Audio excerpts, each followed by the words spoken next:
ஆண்டவராகிய இயேசுவின் நாமத்தில் தொலைக்காட்சி நேயர்களுக்கு அன்பின் வாழ்த்துக்கள். இந்த நிகழ்ச்சியின் மூலமாக உங்களோடு கர்த்தருடைய வார்த்தையை பகிர்ந்து கொள்வதில் அதிக மகிழ்ச்சி. இந்த தொலைக்காட்சி ஊழியங்களுக்காக ஜெபியுங்கள். நாள்தோறும் இதே நேரத்தில் இதே அலைவரிசையில் இந்த நிகழ்ச்சிகளை பார்க்கலாம். இந்த நிகழ்ச்சிகளுக்காக ஜெபம் பண்ணுங்க. முடிந்தால் இந்த நிகழ்ச்சிகளை தாங்க அன்பாக கேட்கிறோம். இப்படிப்பட்ட நிகழ்ச்சிகளை பல சேனல்களில் ஒளிபரப்புகிறோம்.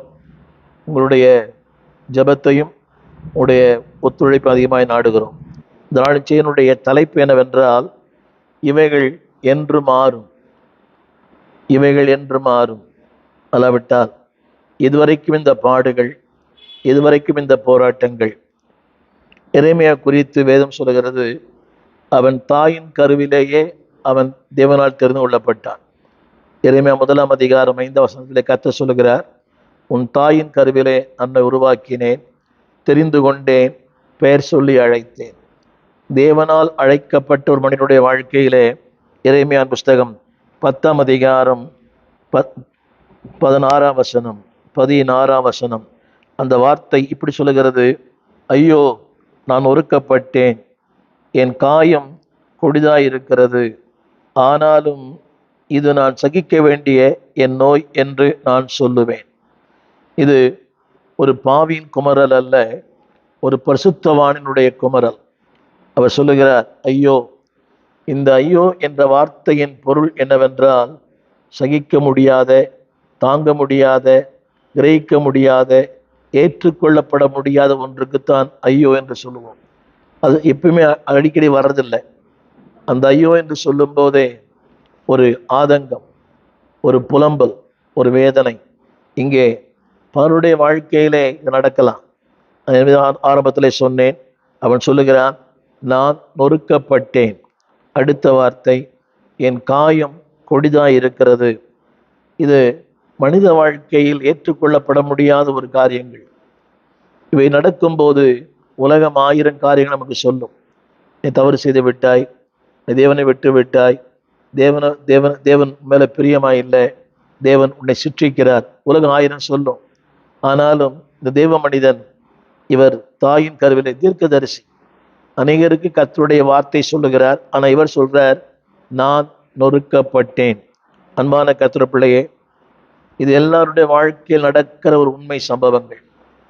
இந்த வேதத்தில் இருக்கிற அத்தனை கதாபாத்திரங்களும், ஆதாமிலிருந்து இயேசு கிறிஸ்து வரை அத்தனை மனிதர்களுமே, ஆபிரகாமிலிருந்து இயேசு கிறிஸ்து வரை அத்தனை மனிதர்களுமே நொறுக்கப்பட்டவர்கள் தான். நொறுக்கப்படாத மனிதர்கள் யாரும் இல்லை.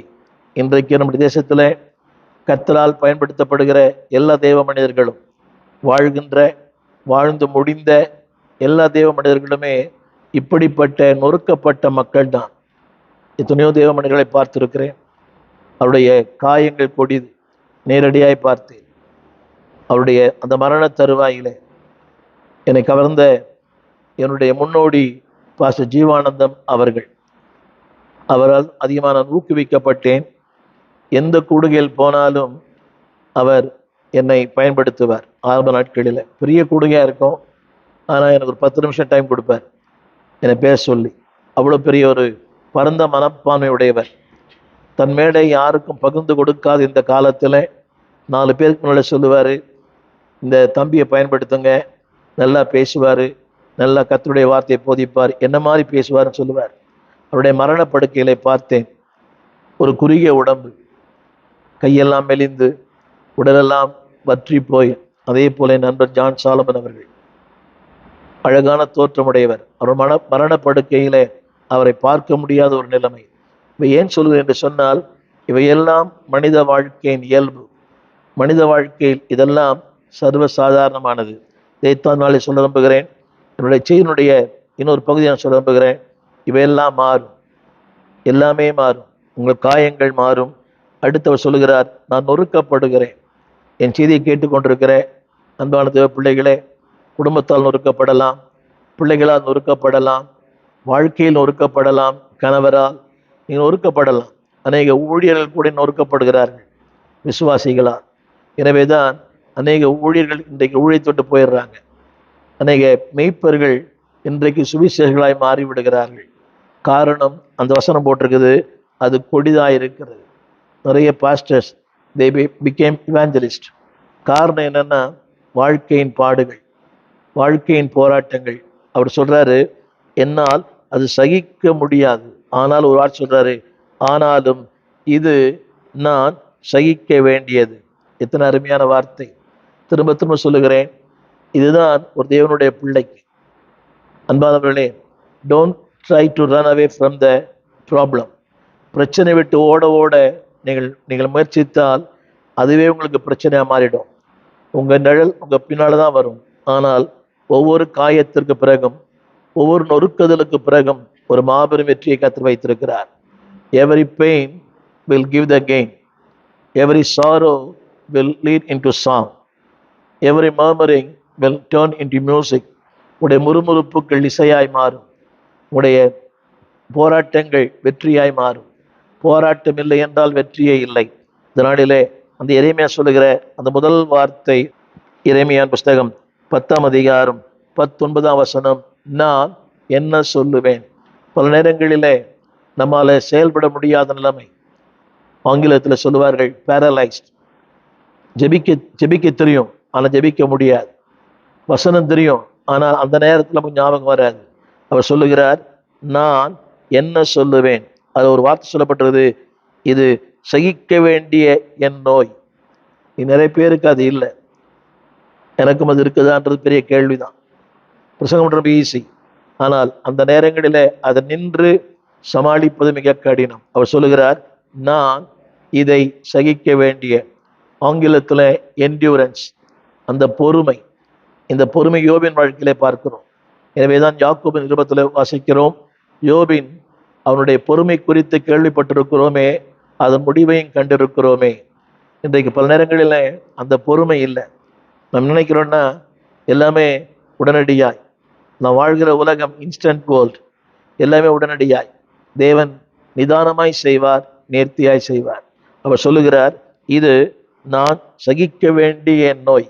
என்னை கேட்டுக்கொண்டிருக்கிற அன்புடைய பிள்ளையே, நீ கடந்து போகிற கண்ணீரின் பாதை யாருக்குமே தெரியாது. வேதம் சொல்லுகிறது, இதயத்தின் கசப்பு இதயத்துக்குத்தான் தெரியும், அந்நியன் அதை அறியான். இன்றைக்கு கணவனுடைய அந்த வேதனையை மனைவி அறிய முடியல, மனைவியின் வேதனையை புருஷன் அறிய முடியல, பெற்றோரின் வேதனையை பிள்ளைகள் அறிய முடியல. ஆனாலும் உங்கள் வாழ்க்கையை அறிந்த ஒரு தேவன் இருக்கிறார். அவர் சொல்லுகிறார், ஐ நோ யுவர் ஃபீலிங்ஸ். இதை ஆங்கிலத்தில் இப்படி எழுதப்பட்டிருக்கிறது, ஐ நோ. ஒரு பெரிய கேள்வி என்னவென்றால், ஆரம்பத்தில் சொன்னேன், இது என்று மாறும், எப்போது மாறும்? அன்புதேவ பிள்ளையே, நிச்சயமாய் எல்லாமே மாறும். அடுத்த ஒரு வார்த்தை சொல்லுகிறேன், அந்த 20ஆம் வசனத்தில், எரேமியா 10:20, அடுத்த வார்த்தை சொல்லுகிறார், என் கூடாரம் அழிந்து போயிற்று. நான் கூடாரம் சொல்லும்போது வெறும் வீடு அல்ல, வாழ்க்கை, கனவுகள், நம்முடைய திட்டங்கள், நம்முடைய தீர்மானங்கள். அவர் சொல்லுகிறார், என் கூடாரம் அழிந்து போயிற்று. அடுத்த வார்த்தை, என் கயிறுகளெல்லாம் அறுப்புண்டு போயின. The strong world. பல நேரங்களிலே நம்முடைய எல்லாமே நம்ம விட்டு அற்று போயிடுது. நம்முடைய ஜெபம் போயிடுது, நம்முடைய நம்பிக்கை போயிடுது. அதில் சொல்லப்பட்டிருக்கிறது, என் கயிறுகளெல்லாம் அற்று போயிற்று. எல்லாமே நம்மளை விட்டு போயிடுது. ஜெப வாழ்க்கை போயிடுது, நம்பிக்கை போயிடுது. நம்ம அது போலனா கூட அதை போக்கத்தக்கதான பல மக்கள் நம்ம சந்திக்கிறாங்க. என்ன ஜெபம் பண்ற, நீ ஒழுங்கா ஜெபம் பண்ணல. யோபின் நண்பர்களை தான் சொன்னாங்க, நீ தேவனோடு இல்லை, தேவனை கைவிட்டுட்டாரு, அவர் உண்மையில கோபமா இருக்கிறார். உலகம் 1000 சொல்லும், பட் தேவன் சொல்லுகிறார், நான் உன்னோடு கூட உலகத்தின் முடிய பரியந்தம் சகல நாட்களிலும் நான் உன்னோடு கூட இருக்கிறேன். அந்த சகல நாட்களிலும் என்ற வார்த்தையை நான் இங்கே கோடிட்டு காட்ட விரும்புகிறேன். சகல நாட்களிலும், இன்பத்தின் நாட்கள், துன்பத்தின் நாட்கள், துயரத்தின் நாட்கள், வேதனையின் நாட்கள், கண்ணீரின் நாட்கள், கவலையின் நாட்கள், எல்லா நாட்களிலும். இங்கே அவன் சொல்லுகிற வார்த்தை, என் கூடாரம் அழிந்து போயிற்று. கூடாரம் என்று சொன்னால் அதில் வாசம் பண்ணுகிற மனைவி, பிள்ளைகள், எதிர்காலம், தொழில். நான் திரும்ப திரும்ப சொல்லுகிறேன், முறுக்கப்பட்ட ஒரு வாழ்க்கை. அடுத்து கொடிதான ஒரு வாழ்க்கை. மூன்றாவது சகிக்க முடியாத ஒரு வாழ்க்கை. நான்காவது தாங்க முடியாத வாழ்க்கை. இது நான் சகிக்க வேண்டிய நோய். நான் சொல்வது இந்த இந்த வியாதி மட்டுமல்ல, இந்த வியாதி அல்ல, இதற்கு மருத்துவம் உண்டு. ஆனால் உள்ளான நோய் இருக்கிறது. எத்தனையோ ஊழியக்காரர்களை பார்க்கிறேன், தே ஆர் இன் டிப்ரெஷன். எத்தனையோ ஊழியக்காரர்கள், தேவனால் வல்லமையாய் பயன்படுத்தப்பட்ட பல தேவமனிதர்கள் இன்றைக்கு மன அழுத்தத்தில் வாழறாங்க. அதுக்கு பல காரணங்கள் உண்டு. ஆனால் இவர் சொல்லுகிறார், அடுத்த வார்த்தை, என் கயிறுகளெல்லாம் அறுப்புண்டு போயின. அடுத்து ஒரு வார்த்தை, இது அதை விட மோசம், என் பிள்ளைகள் என்னை விட்டு போய்விட்டார்கள்.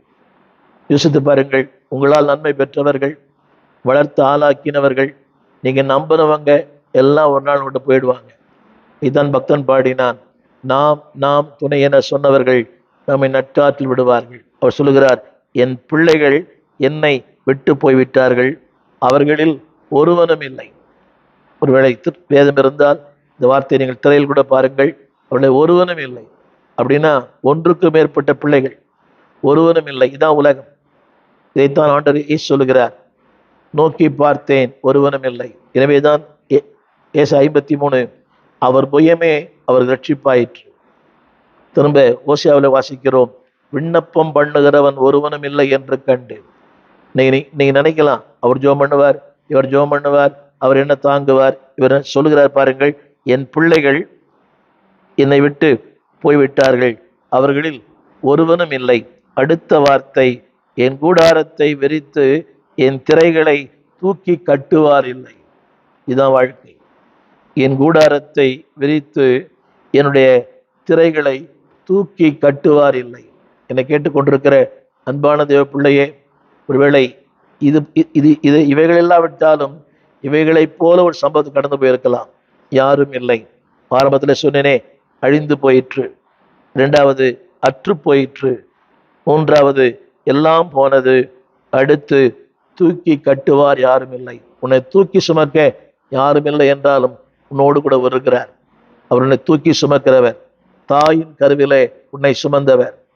அவர் சொல்லுகிறார், கல்லறை வரை உன்னை தாங்குவேன், ஏந்துவேன், சுமப்பேன், தப்புவிப்பேன். ஒருவேளை நீங்க சொல்லலாம், என்னை தூக்கி சுமக்க யாரும் இல்லை. அந்த வார்த்தையை படிக்கிறேன், அதாவது என் கூடாரத்தை ரீகன்ஸ்ட்ரக்ட் பண்றவங்க, என்னை புதுப்பிக்கிற யாருமே இல்லை. இதான் உலகம். அன்பான தேவ பிள்ளையே, நீ நம்பின எல்லாம் உன்னை கைவிட்டிருக்கலாம். உறவுகள் கைவிட்டிருக்கலாம், மக்கள் கைவிட்டிருக்கலாம், வாழ்க்கை கைவிட்டிருக்கலாம். ஆனால் கைவிடாத ஒரு தெய்வம். இதை குறித்து இன்னும் சத்தியம் சொல்ல விரும்புகிறேன், கவனிங்க. இதுதான் வாழ்க்கையின் சவாலான நேரங்கள். இந்த வார்த்தையை நான் கூட்டிட்டு காட்ட விரும்புகிறேன். வாழ்க்கையின் சவாலான நேரங்கள் இது எல்லாருக்கும் உண்டு. There are the times of challenges. ஒண்ணுமே இல்லை, பணமும் இல்லை, சுகமும் இல்லை, ஆரோக்கியம் இல்லை, கட்டின மனைவி இல்லை, பெற்ற பிள்ளைகள் இல்லை. அவர் சொல்லுகிறார், என் பிள்ளைகள் என்னை விட்டு போய்விட்டார்கள், அவர்களில் ஒருவனும் இல்லை. என்னை கேட்டுக்கொண்டிருக்கிற அன்பு தேவ பிள்ளையே, இன்னைக்கு உனக்கு எல்லாம் இருக்கலாம். ஒரு நாள் வரும், நீ நம்பின, எதிர்பார்த்த, உன் நம்பிக்கைக்குரிய எல்லாரோட போயிடுவாங்க. But there is a God always with you. உன்னோடு கூட நடந்து வரும் தெய்வம். நான் நடந்து வந்த பாதையில் என்னை சுமக்கும் ஒரு தெய்வம். எனவே சோர்ந்து போக வேண்டாம். கேள்வி என்னவென்றால், இவைகள் என்று மாறும். நிச்சயம் ஒரு நாள் மாறும். நான் சொல்ல வந்த இப்படிப்பட்ட சந்தர்ப்ப சூழ்நிலைகளிலே ஒன்றை சொல்ல விரும்புகிறேன். தேவன் உன் வாழ்க்கையை ராஜரீகம் பண்ணுகிறார். இதைத்தான் 10 வாசிக்கிறோம், கர்த்தர் சதா காலங்களுக்கும் ராஜாவாக இருக்கிறார். அந்த வார்த்தையை சொல்ல விரும்புகிறேன், கர்த்தர் சதா காலங்களுக்கும் ராஜாவாக இருக்கிறார். அப்படியானால் எது சதா காலங்கள்? அருந்து போன நாட்கள், அற்று போன நாட்கள், விழுந்து போன நாட்கள், வியாதியின் நாட்கள். அவரே சொல்லுகிறாரே, ஒருவரும் இல்லை, என் கயிறு எல்லாம் அற்று போயிற்று. கயிறு தெரியுமா? இட் யுனைட்ஸ், ஒன்றை இணைக்கிறது, ஒன்றை கட்டுகிறது. சில பேருக்கு அந்த அந்த உறவுகள்லாம் போயிட்டு இருப்பாங்க, எல்லாம் போயிருப்பாங்க. அண்ணன் தம்பி, என் செயலை பலமுறை சொல்லியிருக்கிறேன். யாருக்காக பாடுபட்டீங்களோ அவங்களால பாடுபடுத்தப்படுறீங்க. யார் உங்களை விட்டு விலகினாலும், மலைகளை விலகினாலும், பருவ நிலை பெயர்ந்தாலும் அவர் கிருபை உங்களை விட்டு விலகாது. ஆமீன் சொல்லும்படி கேட்கிறேன். அந்த கிருபை மாறாது, மறவாது. இதுதான் வாழ்க்கையின் இதுதான் கடினமான நேரங்கள். இன்னொன்று சொல்ல விரும்புகிறேன், இப்படிப்பட்ட சூழ்நிலைகளிலும் தேவன் ராஜரீகம் பண்ணுகிறார். God is always on the throne. ஆங்கிலத்தில் சொல்வார்கள் காட் ரெயின்ஸ். அந்த இந்த ஸ்பெல்லிங் பாருங்க, REIGN. அந்த ரெயின் என்ற வார்த்தைக்கு ராஜரீகம். இன்னும் அவர் சிங்காசனத்தில் இருக்கிறார். நீங்க கேட்கலாம், இவைகள் ஏன் சம்பவிக்கிறது? இல்லை என்பவர்களே, உடைய வாழ்க்கையிலே ஒரு மாபெரும் மாற்றம், ஒரு மாபெரும் அற்புதத்தை தேவன் மூலமாக செய்ய விரும்புகிறார். அந்த எரேமியாவின் அந்த முடிவை வாசிக்கும் போது கர்த்தர் எரேமியாவை கொண்டு மகத்தான காரியங்களை செய்தார். அந்த அந்த அதிகாரம் முடிக்கும் போது வெற்றியோடு முடிகிறது. ஆரம்பத்திலே தோல்வியோடு இருக்கலாம், ஆனால் வெற்றியோடு முடிக்கப்பட்டது. வாசித்து பாருங்கள். அதிலே சொல்லப்பட்ட வார்த்தை இதில் இன்னொரு குறி எழுதப்பட்டிருக்கிறது. அவன் சிறையிருப்பை கர்த்தர் மாற்றினார். கடைசி அதிகாரம் 33ஆம் வசனம், அவன் சிறையிருப்பை கர்த்தர் மாற்றினார். அன்புடைய பிள்ளைகளே, உங்கள் சிறையிருப்பை கர்த்தர் மாற்றுவார். உடைய வாழ்க்கையை மாற்றுவார், உடைய இல்லாமையை மாற்றுவார், எல்லாம் மாற்றுவார். ஆனால் அந்த ஒரு குறுகிய காலம், ஆரம்பத்தில் சொன்னேனே, சவாலான நேரங்கள். இதோடு கூட இன்னொரு சத்தியத்தை உங்களோடு பகிர்ந்து கொள்ளும்படி விரும்புகிறேன். வேதம் இருக்குமானால் என்னோடு கூட எஸ்தரின் புஸ்தகம் 4ஆம் அதிகாரத்தை எல்லாரும் திருப்பிக் கொள்ளுங்கள். எஸ்தரின் புஸ்தகம் 4ஆம் அதிகாரம். எஸ்தரின் புஸ்தகம் 4ஆம் அதிகாரம். தேவ ஜனங்கள் நொறுக்கப்பட்டார்கள், அடிக்கப்பட்டார்கள், சித்திரவை செய்யப்பட்டார்கள், எல்லாம் இழந்து போனார்கள். சொன்ன அத்தனையும் காயப்படுத்தப்பட்டார்கள், நொறுக்கப்பட்டார்கள், அடிக்கப்பட்டார்கள், அவருடைய கூடாரங்கள் தரைமட்டமானது. அப்படிப்பட்ட நேரத்திலே ஆண்டவர் ஒருத்தர் எழுப்பினார், எஸ்தர். நான் வாசிக்கிறேன் 4ஆம் அதிகாரம். அவன் சொன்ன, அந்த அரசன் சொன்ன வார்த்தை என்னவென்றால், அந்த தேசத்தையும் அந்த குலத்தையும் அழிப்பதற்காக எல்லாம் அதில் சொல்லப்பட்டிருக்கிறது. 4ஆம் அதிகாரம் 6ஆம் வசனம், யூதர்களை அழிக்கும்படி சூசானில் பிறந்த கட்டளை. அப்படியானால் இதுதான் வாழ்க்கையின் முடிவு. இடிக்கப்பட்டது, நொறுக்கப்பட்டது, எல்லாமே அழிக்கப்பட்டது. திரும்ப இந்த 7ஆம் வசனம் கூட, 7ஆம் வசனம், எல்லாவற்றையும் யூதரையும் அழிக்கும்படி ஆமான் ராஜாவின் கஜானாவுக்கு அது கொண்டு போகப்பட்டது. எல்லாமே எதிர்மறையான வாழ்க்கை. திரும்ப திரும்ப சொல்லுகிறேன், எல்லாம் எதிர்மறையான வாழ்க்கை. இந்த இந்த 4:9 இந்த வார்த்தை, இந்த செய்தி மொர்தெகாய் கேள்விப்பட்டான். இந்த செய்தி அவன் கேள்விப்பட்ட போது அவன் எஸ்தருக்கு ஆள் அனுப்புகிறான். வசனம் சொல்லுகிறது, அந்த வசனம் இப்படி சொல்லப்பட்டது, கவனிங்க. 12ஆம் வசனம், எஸ்தர் 4:12. அந்த வார்த்தை சொல்லுகிறது, எஸ்தர் இந்த வார்த்தைகளை மொர்தெகாய்க்கு தெரிவித்தாள். 13ஆம் வசனம், மொர்தெகாய் எஸ்தருக்கு திரும்ப சொன்னது. கவனிங்க, கொஞ்சம் கருத்தா அன்பா கேட்கிறேன். நீ ராஜாவின் அரண்மனை இருக்கிறதுனாலே மற்ற யூதர் தப்பக்கூடாது இருக்க நீ தப்புவாய் என்று மனதிலே நினைவு கொள்ளாதே. மொர்தெகாய் யாரை சந்திக்கிறான், யாரை நம்புகிறான்? எஸ்தரை. யோசித்து பாருங்க. அந்த எஸ்தர் ஒரு மாபெரும் அற்புதத்தை, ஒரு காரியத்தை செய்தாள். அப்படி என்ன செய்தால்? அதே வசனம் 16ஆம் வசனம், அவள் சொன்ன ஒரு வார்த்தை, நானும் என் தாதிமாரும், அவள் சொல்கிறார், அள்ளும், அதாவது 3 நாள் அல்லும் பகலும் புசியாமலும் குடியாமலும் இருந்து உபவாசம் பண்ணுங்கள், நானும் என் தாதிமாரும் உபவாசம் பண்ணுவோம். இவ்விதமாய் சட்டத்தை மீறி ராஜாவின் அரண்மனைக்குள்ளே பிரவேசிப்பேன், செத்தாலும் சாகுறேன். இதுக்கு என்ன சமம் கேட்கலாம்? அன்றைக்கு ஒரு தனி மனிதனுடைய பிரச்சனை, இங்கே ஒரு தேசத்து பிரச்சனை, ஏறக்குறைய எல்லாமே ஒண்ணுதான்.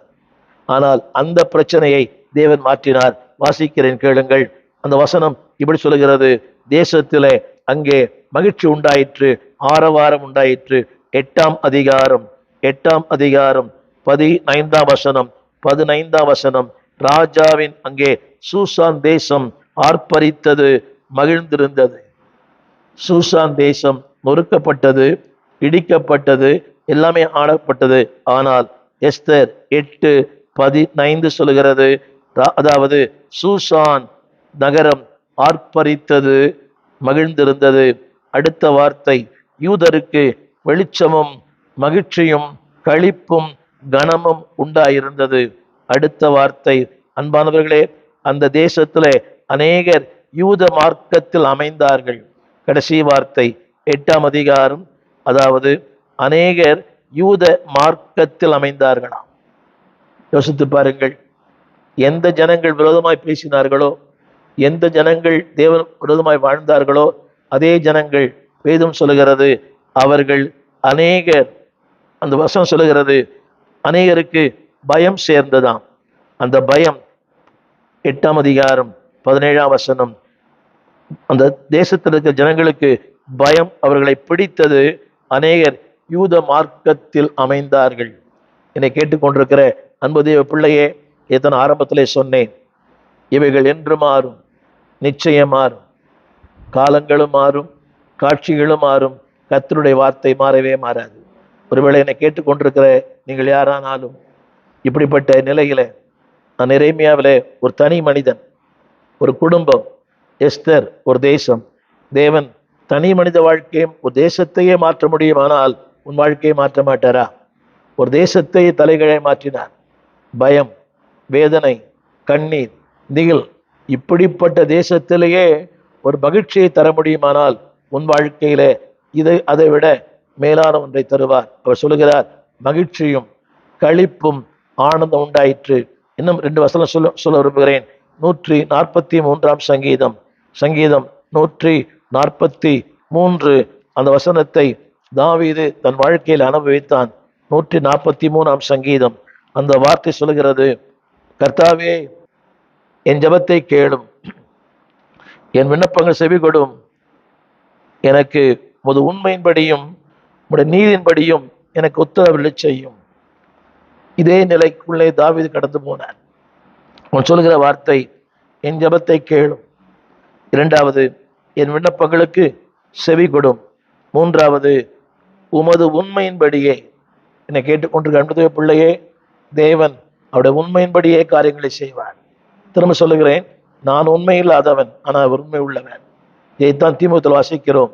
நாம் உண்மை இல்லாத இருந்தாலும் கர்த்தரோ உண்மை உள்ளவராக இருக்கிறார். இந்த நாளிலே இந்த உண்மை உள்ள தேவன் நிச்சயமாக விழுந்து போனவன் கூடாரத்தை, வாழ்க்கையில எல்லாம் நொறுக்கப்பட்டோம், காயப்படுத்தப்பட்டோம், உங்கள் பிள்ளைகள் உன்னை விட்டு போயிருக்கலாம், உங்கள் கூடாரம் விழுந்து போயிருக்கலாம், ஆனால் தேவன் அவருடைய உண்மையின்படியும் நீதியின்படியும் உங்களுக்கு மறுவுத்தில் அருளுவார். அது மட்டுமல்ல, அடுத்த வார்த்தை சொல்லுகிறது, அடுத்த வார்த்தை 7ஆம் வசனத்திலே, அவர் நான் குழியில் இறங்காதபடி ஆண்டவர் எனக்கு அற்புதங்களை செய்வார். பல இடங்களில் நம்முடைய வாழ்க்கையில் நடக்குது எல்லாருமே. அதாவது குழி என்று சொல்லும்போது we are down. ஜபத்தில், வேத வாசிப்பில், ஊழியத்தில், எல்லாவற்றிலும் ஒரு குழி, ஜபிக்க முடியாத நேரங்கள். ஆனால் அவன் சொல்லுகிறார், நான் அப்பொழுதும் கூட தேவன் அவர் சொல்லுகிறார், இதே சங்கீதக்காரர் சொல்லுகிறான், என் ஆவி எனக்குள் தேங்குகிறது. 4ஆம் வசனம், என் ஆவி எனக்குள் தேங்குகிறது, என் இருதயம் எனக்குள்ளே சோர்ந்து போகிறது. இது தாவீதின் அனுபவம். யோசித்து பாருங்கள், கர்த்தரை காலத்தும் துதிப்பேன், அவர் துதி எப்போதும் என் வாயில் இருக்கும். அப்படிப்பட்ட ஒரு தேவமனிதன் சொல்லுகிறான், நான், அதாவது என் ஆவி என்னில் தேங்குகிறது, ஜெபம் பண்ண முடியல, வேதம் வாசிக்க முடியல. அவரே சொல்லுகிறான், அந்தி சந்தி மத்தியான நேரங்களிலே நான் கையெடுக்கிறேன். அப்படிப்பட்ட தாவீது சொல்லுகிறான், தேங்குகிறது. 2வது, என் ஆவி எனக்குள்ளே சோர்ந்து போகிறது. என்னை கேட்டுக்கொண்டிருக்க அன்பு தேவ பிள்ளையே, ஒரு நீங்கள் அப்படி இருக்கலாம். உங்கள் வாழ்க்கையை கர்த்தர் மாற்றுவார். உங்கள் சோர்வுகள், உங்கள் தயக்கங்கள் எல்லாவற்றையும் மாற்றுவார். 2 வசனங்களை நான் சொல்ல விரும்புகிறேன். 10ஆம் வசனம் முடிந்தால் நீங்களும் இதை சத்தம் போட்டு சொல்லும்படி அன்பாக கேட்கிறேன். 10ஆம் வசனம், அப்படிப்பட்ட நேரங்களில் நான் உமக்கு பிரியமானதை செய்ய எனக்கு போதித்தருளும். ரொம்ப கஷ்டம். அப்படிப்பட்ட நேரங்களில் என் மனம் போன போக்கு, உலகம் சொல்லுது, அறிவு சொல்லுது, அனுபவங்கள் சொல்லுது, ஊரார் சொல்றது, அதுதான் செய்கிறேன். ஆனால் பக்தன் சொல்லுகிறான், தேவனே, இப்படிப்பட்ட நேரங்களில் என் கூடாரம் அற்று போயிற்று, என் கயிறுகள் அற்று போயிற்று, கூடாரம் விழுந்து போயிற்று, என் பிள்ளைகள் என்னை விட்டு போய்விட்டார்கள், என் நோய் கொடிதா இருக்கிறது. இது ஒரு தீர்க்கனுடைய வார்த்தை. கவனிங்க, 1000 பேருக்கு ஊழியம் பண்ணுகிற அவருடைய வாழ்க்கையிலே காயங்களாம். வாழ்க்கை நொந்து போன ஒரு மனிதன் சொல்ல வந்த வார்த்தை. அவன் சொல்லுகிறான், அந்த நேரங்களிலே அழகான வசனம், தமிழ்ல ரொம்ப அழகா போட்டிருக்குது, ஆங்கிலத்துல நீரே என் தேவன். சொல்ல முடியுமா? எல்லாம் போயிற்று, கொடிய காயம், கொடிய வேதனை, என்னுடைய கயிறு எல்லாம் அருந்து போயிட்டு, அதனா என்னுடைய பிடிப்பு போயிடுச்சு, தேவனுக்கு பிடிப்பு போயிடுச்சு, எல்லாம் போயிடுச்சு. ஆனாலும் அந்த வார்த்தை நீரே என் தேவன். அல்ல தமிழ் ஆங்கிலத்துல ஒரு வார்த்தை இருக்கிறது, ஆங்கிலத்துல யூ ஆர் சோ குட். சொல்ல முடியுமா? எல்லாம் நடந்து, எல்லாம் போய், பிள்ளைகள் போனது, மனைவி செத்து போயிட்டா, எல்லாம் போயிட்டாங்க. ஆனா அவர் சொல்றாரு நீர் நல்லவர். அந்த வார்த்தை ஆங்கில தமிழ்ல வேற மாதிரி போட்டுருது, உம்முடைய நல்ல ஆவி. ஆங்கிலத்துல யூ ஆர் சோ குட். இது சொல்வதற்கு நீங்கள் நான் ரொம்ப நாள் டிராவல் பண்ணணும். It is not easy to say that. அந்த வார்த்தையை சொல்லுவது அவ்வளவு சுலபம் அல்ல, கடினமான ஒன்று. ஆனால் அவன் சொல்லுகிறான் நீர் என்னை நல்ல ஆவியானவர். அப்ப அவர் நல்ல ஆவியானவர், அவர் நல்லவர் அல்லவா? தமிழ் வேதத்துல நல்ல ஆவியானவர். அப்போ கூட சொல்றாரு நீ ரொம்ப நல்லவர். அன்பான தேவ பிள்ளைகளே, இது கடினம். ஏன்னா வாழ்க்கையின் சம்பவங்கள், இந்த சவால் நம்ம சந்திக்கும் போது பாட்டு பாடலாம், ஏசு நல்லவர், ஏசு நல்லவர். இப்படிப்பட்ட சூழ்நிலையில ஏசு நல்லவரா? கேள்விக்குறி. அந்த தாவி சங்கீதக்காரன் சொல்லுகிறார் நீர் நல்லவர். அந்த வார்த்தை படிக்கிறேன், அந்த நிலையிலும் நீர் என்னை நடத்துவீர். எத்தனை பெரிய வார்த்தை! திரும்ப படிக்கிறேன், எரேமியா 10ஆம் அதிகாரம் 19 வசனத்துல எல்லாம் போயிற்று, எவ்ரிதிங் ஹஸ் கான், எல்லாம் கடந்து போயிற்று.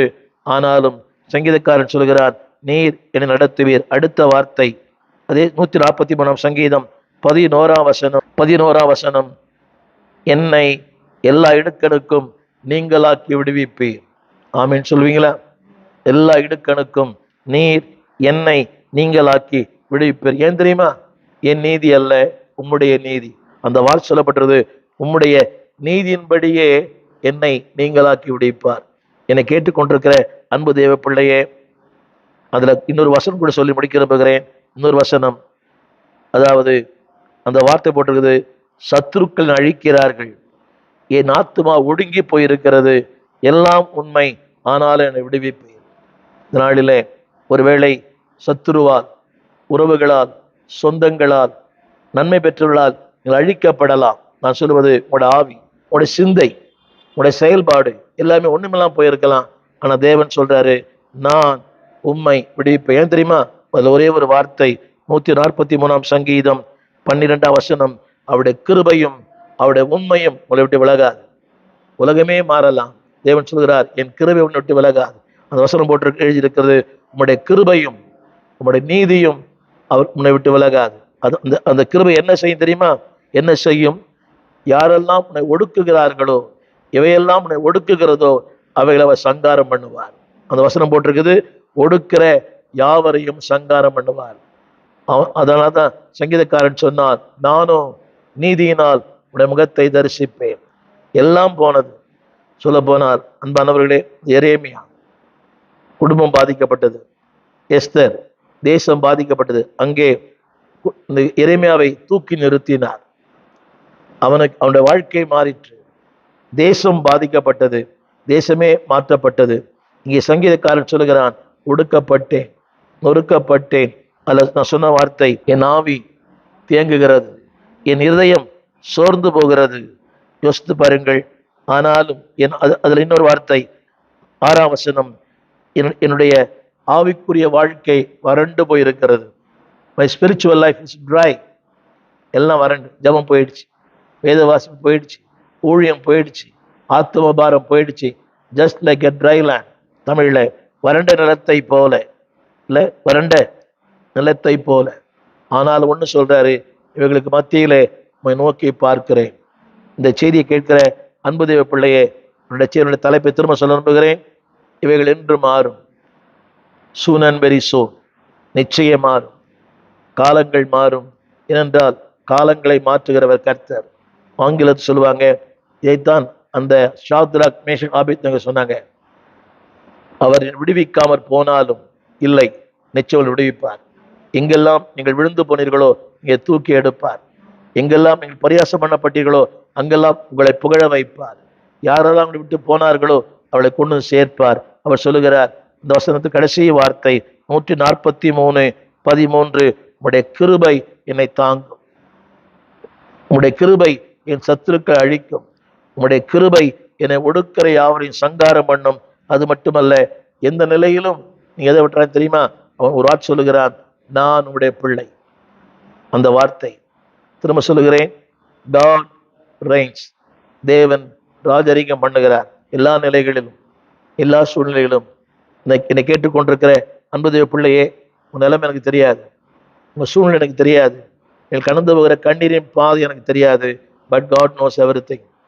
நான் போகும் பாதை என் நேசர் அறிவாரே, நாசம் என் வாழ்க்கையில் அணுகாதே. ஒரு பழைய பாட்டு. எனவே நீ போகும் பாதையை உன் ஆண்டவர் அறிந்திருக்கிறார்.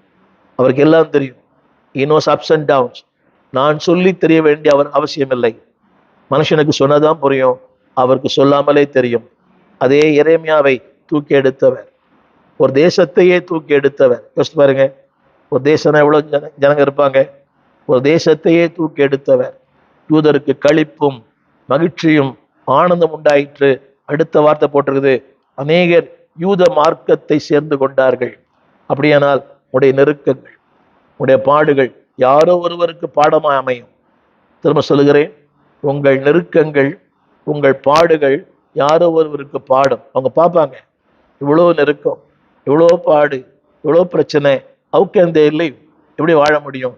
வேற ஒன்றும் இல்லை, அவர் கிருபை, அவர் உண்மை, அவர் நீதி. உங்களுக்காக ஜெபிக்க விரும்புகிறேன். ஜெபிப்போம். வானத்தையும் பூமியும் படைத்த நல்ல ஆண்டவரே, இந்த அருமையான வேலைக்காக நன்றி செலுத்துகிறோம். கண்ணீரின் பாதையிலே எரேமியா சொல்வது போல என் கூடாரம் அழிந்து போயிற்று, என் கயிறுகள் எல்லாம் அற்று போயிற்று,